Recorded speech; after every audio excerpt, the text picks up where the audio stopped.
ಆತ್ಮೀಯ H16 news ಅರ್ಥಾತ್ ಸೀತಾರಾಮ್ ನ್ಯೂಸದ ವೀಕ್ಷಕರೇ, ನಾನು ನಿಮ್ಮವ ಎಂ ಆಯುಧ ಮಲ್ಲಪ್ಪ ಜೊತೆವರು. ತಾವು ಈಗ ಸುದ್ದಿಗಳ ಲೋಕಕ್ಕೆ ಎಂಟ್ರಿ ಹೊಡಿತಾ ಇದ್ದೀರಿ. ಈ ಸುದ್ದಿಗಳನ್ನು ಪ್ರತಿಯೊಂದು ನೋಡೋ ಜೊತೆಗೆ ನಿಮ್ಮ ಅಭಿಪ್ರಾಯಗಳನ್ನು ಹಂಚ್ತಾ ಇರಿ. ಯಾಕಂದರೆ ಈ ಸುದ್ದಿಗಳು ನಿಮಗಾಗಿ, ನಿಮ್ಮ ಬದುಕಿಗಾಗಿ, ನಿಮ್ಮ ವೈಚಾರಿಕೆಗಾಗಿ, ನಿಮ್ಮ ತಿಳುವಳಿಕೆಗಾಗಿಯೂ ನಿಮಗೂ ಗೊತ್ತು.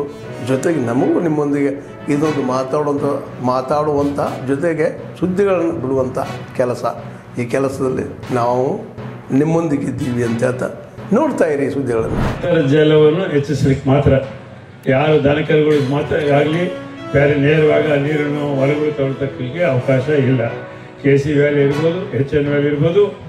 ಈ ಸಾರಿ ನಾವು ಪ್ರಾರಂಭ ಮಾಡಿರ್ತಕ್ಕಂಥದ್ದು ಹೋದ ವರ್ಷದಲ್ಲಿ ಶ್ರೀಮಾನ್ ಸಿದ್ದರಾಮಯ್ಯ ನಾಯಕತ್ವದಲ್ಲಿ ಈಗಾಗಲೇ ಶ್ರೀಮಾನ್ ಕೃಷ್ಣ ಬೈರೇಗೌಡರು, ಸುಧಾಕರ್ ಅವರು ಮತ್ತು ಇತರ ಜನಪ್ರತಿನಿಧಿಗಳ ಒಂದು ಪ್ರಯತ್ನದಿಂದ ಪುಷ್ಪಾವತಿ ವ್ಯಾಲಿಗೆ ಸಹಿತ ನಾವು 1081 ಕೋಟಿ ಹೋದ ಸಾಲ ಪ್ರಾಪ್ತಿದ್ದೀವಿ.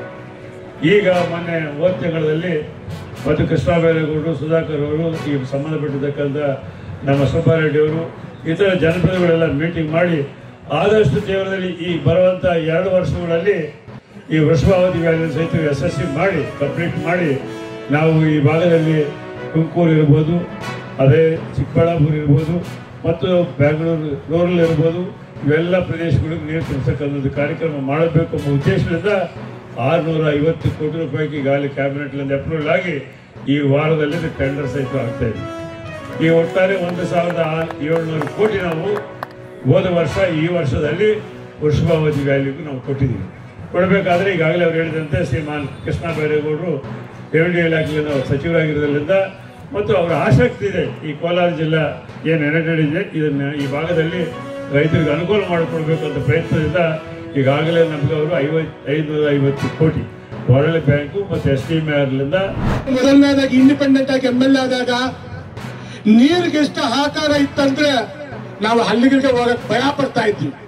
ಎಲ್ಲಿ ಕಾರಾದ್ರೂ ಅಡ್ಡ ಆಗ್ತಾ ಇದ್ರು, ನಮಗ್ ನೀರು ಕೊಡಿ ಮುಂದೆ ಹೋಗಿ ಅಂತ. ಇಂಥ ಕಷ್ಟಗಳನ್ನು ನಾನು ಅನುಭವಿಸಿದ್ದೀನಿ. ಆಗ ನಮ್ಮ 2013ರಲ್ಲಿ ಸಿದ್ದರಾಮಯ್ಯನವರಿದ್ದಾಗ ಸುಮಾರು ಪ್ರಯತ್ನ ಪಟ್ಟೆ. ಆದ್ರೆ ಬಾಗೇಪಲ್ಲಿಗೆ ಗ್ರಾವಿಟಿ ಇಲ್ಲ, ಆ ನೀರು ಕೊಡಕ್ಕಾಗಲ್ಲ HN ವ್ಯಾಲಿಯಿಂದ ಅಂತ ಹೇಳಿದ್ರು.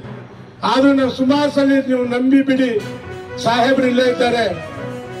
ನಾನು ಇಂಡಿಪೆಂಡೆಂಟ್ ಆಗ ಈ MLC MP-ಗೆ ಓಟ್ ಕೇಳಿದ್ರು. ನಾನು ಕಂಡೀಷನ್ ಹಾಕಿದ್ದು ಒಂದೇ, ನನಗೆ ನೀರು ಕೊಡಿ, ನೀವು ಹೇಳಿದ್ರೆ ನಾನು ಮತ ಹಾಕ್ತೀನಿ ಅಂದೆ.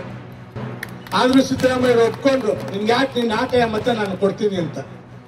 ಹಾಗೆ ಒಂದು ರೇಷ್ಮೆ ನಿಗಮ ಕೊಟ್ಟು ನಾನು ಆಗ 2018ರಲ್ಲಿ ಕುಮಾರಸ್ವಾಮಿ ಅವರು ಅವ್ರು ಮುಖ್ಯಮಂತ್ರಿ ಆಗಿದ್ರು. ನಾನು ಕೇಳಿದೆ ಅವ್ರಿಗೆ, ಒಂದ್ ದಿವಸ ಬೇಸರ ಆಗೋಗಿತ್ತು, ಯಾವ್ದೋ TV ಮಾಧ್ಯಮದಲ್ಲಿ ಮಾತನಾಡಿದೆ, ನನಗೇನಾದ್ರು ನೀರು ಕೊಡದೇ ಇದ್ರೆ 1 ವಾರದಲ್ಲಿ ರಾಜೀನಾಮೆ ಕೊಟ್ಬಿಡ್ತೀನಿ ಅಂತ. ಆವತ್ತಿನ ಸರ್ಕಾರ ನನ್ನ ಕರೆದು ಆಗ ಒಂದು ರೇಷ್ಮೆ ಇಲಾಖೆ ಇದು ನಿಗಮ ಕೊಟ್ಟು, ನನ್ ನಿಗಮ ಬೇಡ, ನನ್ ನೀರು ಕೊಡಿ ಅಂದ್ರು. ಆವತ್ತೇ ನಮ್ಮ ಸರ್ಕಾರ ಆಗ ಅವತ್ತು ಆಕ್ಚುಲಿ ನೆಕ್ಸ್ಟ್ ಡೇ ಕ್ಯಾಬಿನೆಟ್ ಇತ್ತು. ಪಾಪ ನೆನ್ಕೋಬೇಕು, ಆಗಿನ ಸೆಕ್ರೆಟರಿ ಮುತ್ತುಂಜಯ ಸ್ವಾಮಿ ಅಂತಿದ್ರು. ಪಾಪ ಒಬ್ಬ ಸೆಕ್ರೆಟರಿ ಮರ್ತು ಬಿಟ್ಟು ಆತನ ಜೆರಾಕ್ಸ್ ಮಾಡಿ ರಾತ್ರಿ ಎಲ್ಲ ಫೈಲ್ ರೆಡಿ ಮಾಡಿ ಬೆಳಗ್ಗೆ ಕ್ಯಾಬಿನೆಟ್ ಇಟ್ರು. ನಮ್ಮ ದುರಾದೃಷ್ಟ INS ಪ್ರಸಾದ್ ಫೈನಾನ್ಸ್ ಸೆಕ್ರೆಟರಿ ಇದ್ರು, ಅವ್ರು ಒಪ್ಪಲಿಲ್ಲ. ಕುಮಾರಸ್ವಾಮಿ ರಮಣಾರೆಡ್ಡಿ ಸೆಕ್ರೆಟರಿ ಕರೆದು ನೀನು ಸೈನ್ ಹಾಕಿ ನಾನು ಇದ್ದೀನಿ ಅಂತ ಕಿರಿಕಿರಿ ಮಾಡ್ತಾರೆ. ಬಟ್ ಕಾನೂನು ಏನಿದೆ ಅಂದ್ರೆ ನಿಮಗೆ ಒಳ್ಳೇದಾಗಿ, ಚೆನ್ನಾಗಿರ್ಲಿ, ಜನರ ಆರೋಗ್ಯ ಚೆನ್ನಾಗಿರ್ಲಿ, ಜನರ ಕುಟುಂಬ ಚೆನ್ನಾಗಿದೆ, ಫೈನ್ ಹಾಕಿ ದಂಡ ಹಾಕಿ ಒಂದು ಬೈಕ್ ಅವರು ಹೆಲ್ಮೆಟ್ ಹಾಕ್ತಾರೆ, ಇವರು ಓಡೋದಿಲ್ಲ, ಅನುಕೂಲಕ್ಕೋಸ್ಕರ ಕಾನೂನುಗಳನ್ನ ಮಾಡ್ತಾರೆ. ಆದ್ರಿಂದ ಎಲ್ಲರೂ ಕೂಡ ನೀವು ಕಾನೂನು ಪಾಲನೆ ಮಾಡಿ, ಎಲ್ಲರೂ ಕೂಡ ಹೆಲ್ಮೆಟ್ ಹಾಕಿ. ನಾವು ಈಗ ಶುಕ್ರವಾರವರೆಗೆ ಶನಿವಾರ ಭಾನುವಾರದಿಂದ ಫೈನ್ ಹಾಕಿದ್ದು ಶುರು ಮಾಡ್ತೀವಿ. ಯಾರೇ ನೀವೇನಾದ್ರು ಫೋನಲ್ಲಿ ಗಾಡಿ ಓಡಿಸ್ಬೇಕಿಲ್ಲ, ಇರೋದು ನಮಗೆ ಮೈಂಡ್ ಎಕ್ಸ್ಟೆಂಡ್ ಒಂದು ಮೈಂಡ್ ಇದೆ. ನಾವು 2 ಕಿಲೋಮೀಟರ್ ಮಾಡೋಕ್ಕಾಗಲ್ಲ. ನಮ್ಮ ಫೋನ್ ಕಡೆ ಇರುತ್ತೆ, ನಾವೇನು ಮಾಡ್ತೀವಿ, ಗಾಡಿ ಓಡಿಸ್ಕೊಂಡು ಎಲ್ಲ ಮನಸ್ಸೆಲ್ಲ ಇರುತ್ತೆ, ಕೆಲಸ ಮಾಡ್ತೀವಿ, ಯಾವಾಗ ಹೋಗಿ ಬಿಡ್ತೀವಿ. ಇಲ್ಲ ನಾವಾದ್ರೂ ಬಿಡ್ತೀವಿ. ಈಗ ಫೋನಲ್ಲಿ ಏನಾದ್ರು ಗಾಡಿ ಹೊಡ್ಕೊಂಬಂದ್ರೆ ಮೋಟರ್ ಬೈಕ್ಗಳಿಗಾದ್ರೆ 15 ರೂಪಾಯಿ ಫೈನ್ ಇದೆ. 15,500 ಜಿಲ್ಲೆ ನಂದು ಓದ್ತಾ ಇದ್ದೇನೆ. ಇತ್ತು, ಜಿಲ್ಲೆ ಒತ್ತಾಯ ಇತ್ತು. ಜಿಲ್ಲೆ ಮಾಡಲೇಬೇಕು ಅಂತಲೇ ಇಷ್ಟೆಲ್ಲ ಮಾಡಿರೋದು ನಾನು ಅದಕ್ಕೋಸ್ಕರ. ನಿಮಗೆ ಇದು ಇಷ್ಟೊಂದು ದೊಡ್ಡ ಬಿಲ್ಡಿಂಗ್ ಬೇಕಾಗಿರಲಿಲ್ಲ. ತಾಲೂಕಿಂದ ಆಗಿದ್ದರೆ ಇಷ್ಟೊಂದು ಬಿಲ್ಡಿಂಗ್ ಬೇಕಾ? ಯಾವುದೇ ನೋಡಿ ನಂದು, ನೀವು ನಗರಸಭೆ ನೋಡಿ, ART ಆಫೀಸ್ ತಂದೇ ನಾನು ಅವತ್ತು ಭಾಳ ವಿರೋಧ ಇತ್ತು. ಈ ಲಾರಿ ಮಾಲೀಕರು ಅವರಿಗೆಲ್ಲ ನಮ್ಮನ್ನೆಲ್ಲ ರೋಡಲ್ಲಿ ಹಿಡಿತಾರೆ, ಅದು ಹಿಡಿತಾರೆ. ರೋಡ್ನಲ್ಲಿ ಹಿಡಿದ್ರೆ ನನಗೆ ಹೇಳ್ರಪ್ಪ, ನಾನು ಬಿಡಿಸ್ತೀನಿ ಅಂತೇಳಿ RT ಆಫೀಸ್ ತಂದೆ ನಾನೇ, ಚೂಡಾರ್ ತಂದಿದ್ದು ನಾನೇ. ಚಿತ್ತೂರನ್ನ ಅಭಿವೃದ್ಧಿ ಮಾಡಬೇಕು ಅಂತ ದೃಷ್ಟಿಯಿಂದ ಸರ್ಕಾರದಿಂದ ಕೊಟ್ಟಿರ್ತಕ್ಕಂಥ ನಾನು ತೊಗೊಂಬಂದಿದ್ದೀನಿ ಅಷ್ಟೇ.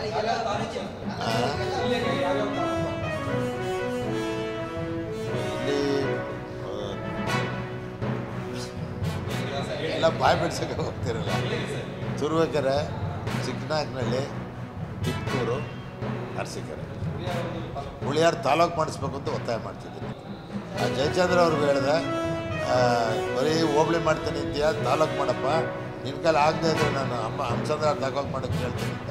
ಬಹುಶಃ ನಿಮ್ಗೆಲ್ಲರಿಗೂ ಗೊತ್ತಿದೆ, ಈಗ ಒನ್ ನೇಷನ್ ಒಂದು ಚುನಾವಣೆ ಅಂತ ಈಗ ಎಲ್ಲ ಡಿಲಿಮಿಟೇಷನ್ ಎಲ್ಲ ಆಗ್ತದೆ. ಈಗ ನಮ್ಮ ಜಿಲ್ಲೆನಲ್ಲೂ ಕನಿಷ್ಠ 2 ಅಸೆಂಬ್ಲಿ ಸೆಗ್ಮೆಂಟ್ ಜಾಸ್ತಿ ಆಗುತ್ತೆ. 3 ಆದರೂ ಆಗ್ಬೋದು, ಕನಿಷ್ಠ 2 ಆಗ್ತದೆ. ಮತ್ತು ಅದ್ರ ಜೊತೆಗೆ 10 ಲಕ್ಷಕ್ಕೊಂದು ಪಾರ್ಲಿಮೆಂಟ್ ಅದು ಮಾಡ್ತಿದ್ದಾರೆ. ಆವಾಗ 2 ಪಾರ್ಲಿಮೆಂಟ್ ಇದಾಗ್ತದೆ. ಈ ಭಾಗಕ್ಕೆ ಪಾರ್ಲಿಮೆಂಟ್ ಮಾಡಿಸ್ಕೋಬೇಕು ಅಂತ ನಾನು ಆಕಾಂಕ್ಷಿದ್ದೀನಿ.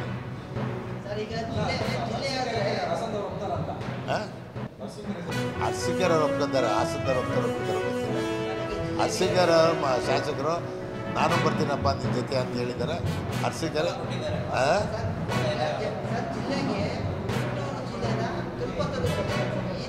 ಹೆಸರನ್ನ ಆ ಜಿಲ್ಲೆ ಘೋಷಣೆ ಮಾಡಿದ್ಮೇಲೆ ಹೇಳ್ತೀನಿ.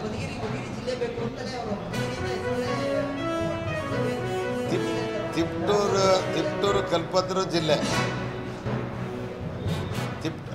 ಅದೇ ಸಾಕು ಅಲ್ವೇನಪ್ಪ?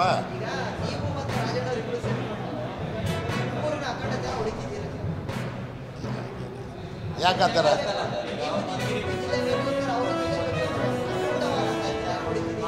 ಅದು ಒಂದೇ ಮಾಡೋದು, ಅದರಿಂದ ಅವ್ರಿಗಾರು ಆಗ್ಬೋದು, ನನಗಾರು ಆಗ್ಬೋದು. ರಾಜಣ್ಣ ಏನು ಹೇಳ್ತಿದ್ದಾರೆ ಮೀಡಿಯಾದಲ್ಲಿ, ನೀವು ನೋಡಿದಿರಿ, ಕೇಳಿದ್ದೀರಿ. ಇಲ್ಲ ಫಸ್ಟು ನಾನೇ ಅಲ್ಲಿ ಪ್ರಸ್ತಾಪ ಮಾಡಿದೆ, ಡಾಕ್ಟ್ರೆ ನಾನು ಎಲ್ಲಿದ್ದೀನಿ, ಏನಾರು ಹೇಳ್ತಿದ್ದೀರಿ ಅಂತ. ಅದಕ್ಕೆ CM ಹೇಳಿದ್ರು, ಆಯ್ತಪ್ಪ ಎಲ್ಲ ನೋಡೋಣ, ಮಾತಾಡ್ಬಿಟ್ಟು ಮಾಡೋಣ ಬಿಡಿ. ಅವಾಗ ರಾಜಣ್ಣನ ವಾಯ್ಸಲ್ಲೇ ಬಂತು, ಇಲ್ಲ ಫಸ್ಟು ತಿಪ್ಟೂರದ್ದು ಮಾಡಿ ಆಮೇಲೆ ನಂದು ಮಾಡಿ ಅಂತ ಕೇಳಿದ್ರು ಅಷ್ಟೇ. ತಿಪ್ಟೂರು ಜಿಲ್ಲೆ ಮಾಡೋದಕ್ಕೆ ಅವ್ರದ್ದು ಸಂಬಂಧ ಇದೆ.